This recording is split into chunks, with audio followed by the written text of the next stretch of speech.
Hello. Today I wanted to talk about the Four of Cups and the Four of Pentacles.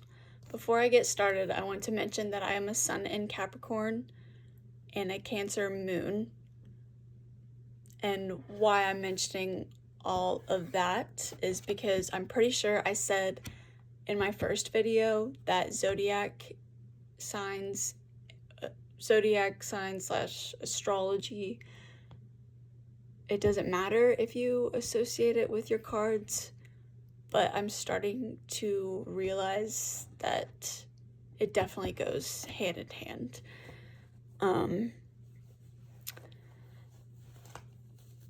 Now, every time that I do an energy read, these cards will always pop out, whether it is good or bad. The Four of Pentacles, we find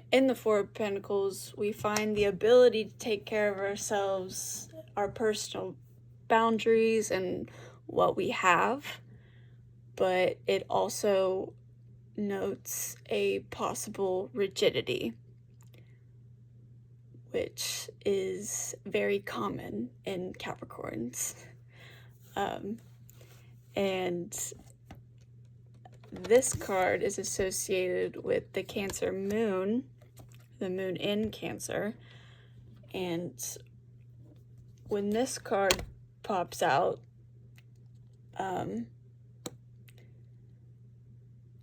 it represents remaining in touch with the past and nostalgia, maybe minor setbacks that we've had in the past, and just kind of daydreaming about that and missing opportunities that are right in front of you. In the Rider-Waite-Smith deck, it shows a man with his Four of Pentacles, and he's standing on something that's not very stable. So he has what he needs, but he's rigid for some reason.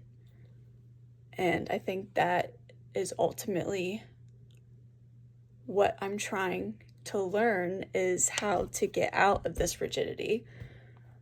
So I did pull advice for that, which is the King of Swords. And going back to the zodiac signs and astrology, this is Earth of Air, and I'm a Earth Sun, and then I have an Air stellium, which is, a stellium is 3 or more signs in your chart. I have an Aquarius stellium, and this was my advice. So the Four of Pentacles, we should not be afraid to open ourselves to the outside and new possibilities, and we find the ability to take care of ourselves, our personal boundaries, and what we have.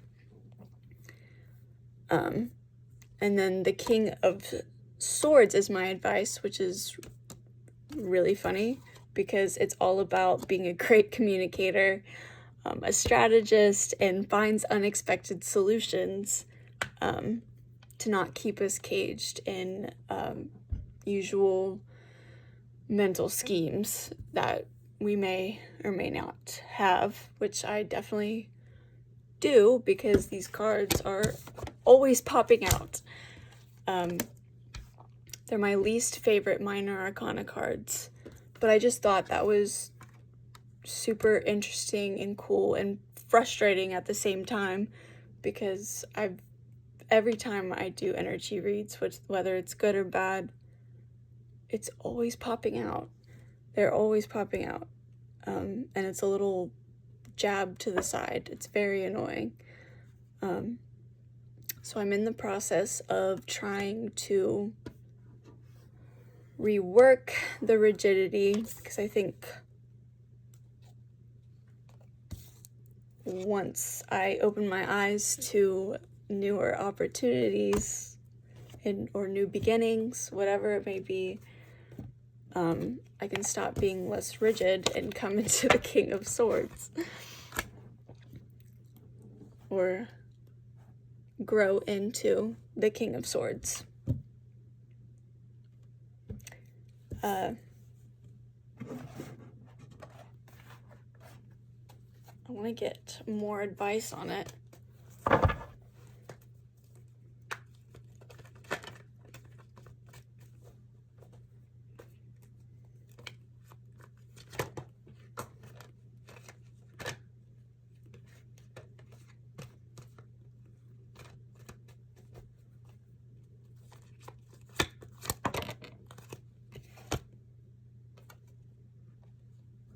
The Star.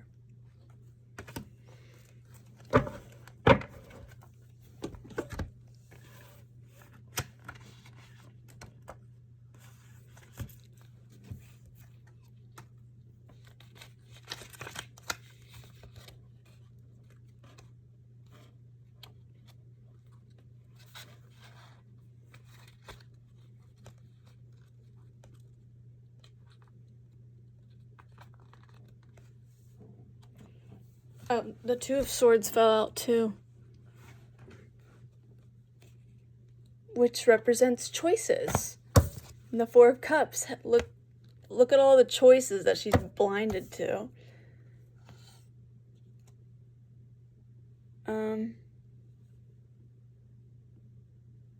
But the Two of Swords, it represents choices, but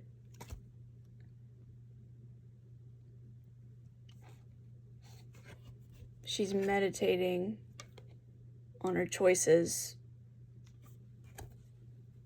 and trying to decide which choice is the best opportunity.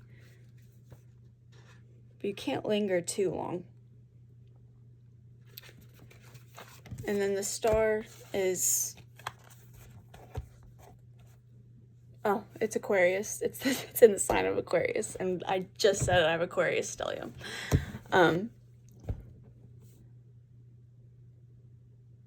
But I want to read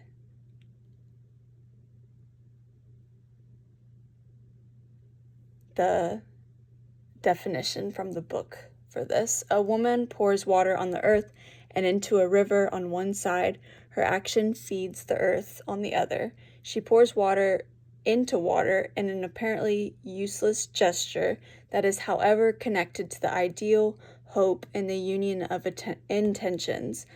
Aquarius also has a double meaning. It is tied to air, being a sign of the element, and therefore mental, lucid, full of innovative solutions, as well as the King of Swords. And it is tied to water through the emotional and spiritual world. So it's tied to water. I'm a Cancer moon and a Cancer rising. But it's not a stellium in my chart because that's the only placements that I have Cancer in. But Aquarius is the one who brings water. It reinvigorates the world through emotions that are not individual but rather shared with an eye to universal love, the importance of ideals and community. Governed by Uranus, the only planet in the solar system that spins on an axis of 98 degrees. Basically, the movement of Uranus is unique, unlike any other planet. It is a nonconformist sign that moves to its own beat, distancing itself from the majority.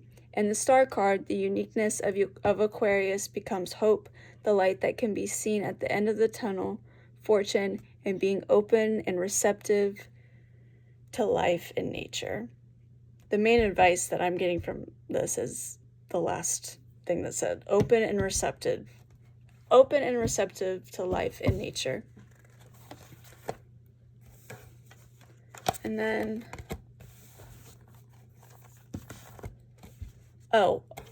there are numbers on the cards as well, and 4 is associated with cardinal signs, Aries, Libra, Capricorn. 2 is associated, I just said it, Aries, Libra, Capricorn. I'm a Capricorn.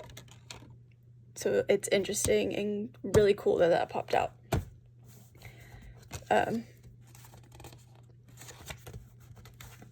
But I'll read the Two of Swords advice as well.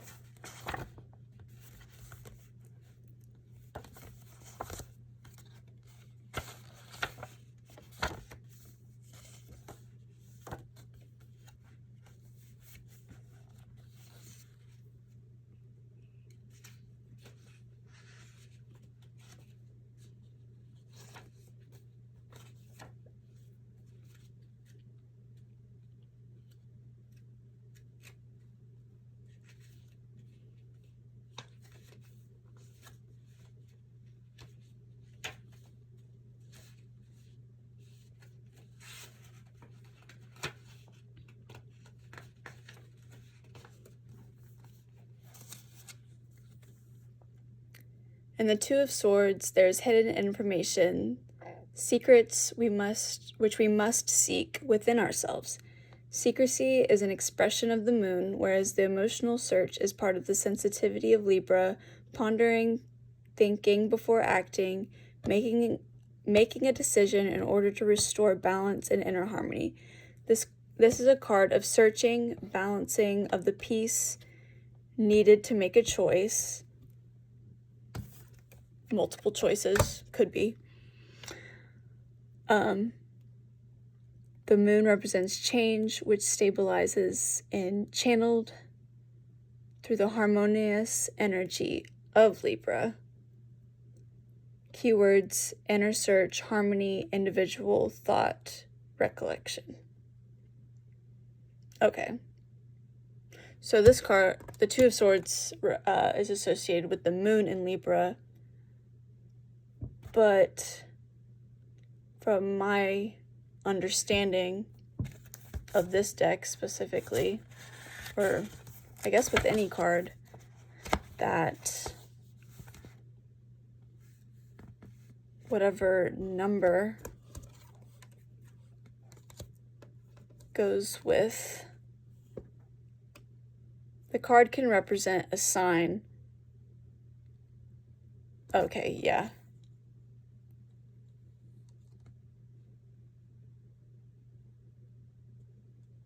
Okay, yeah, the moon is always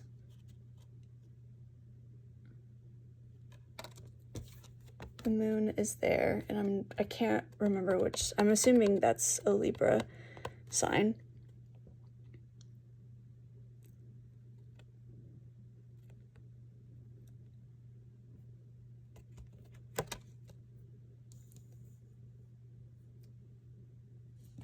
Yeah, okay.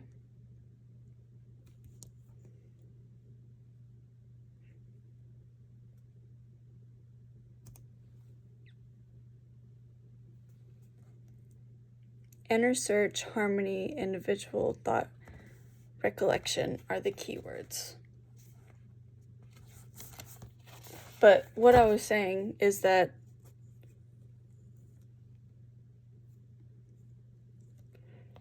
this card represents or is associated with the sun in Capricorn, but because of what number it has, it is also associated with Aries and Libra.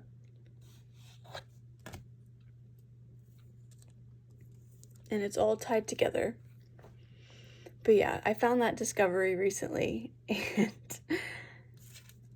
it was super cool and super frustrating, but it was like an aha moment.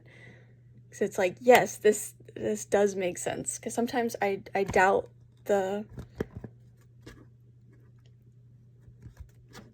universe to give me the cards that I need sometimes, and I need to stop doubting the universe, because all it is doing is trying to help me, and that's what the cards are for. But yeah, if you watch this, thank you for watching, and I hope you enjoyed this video. Bye.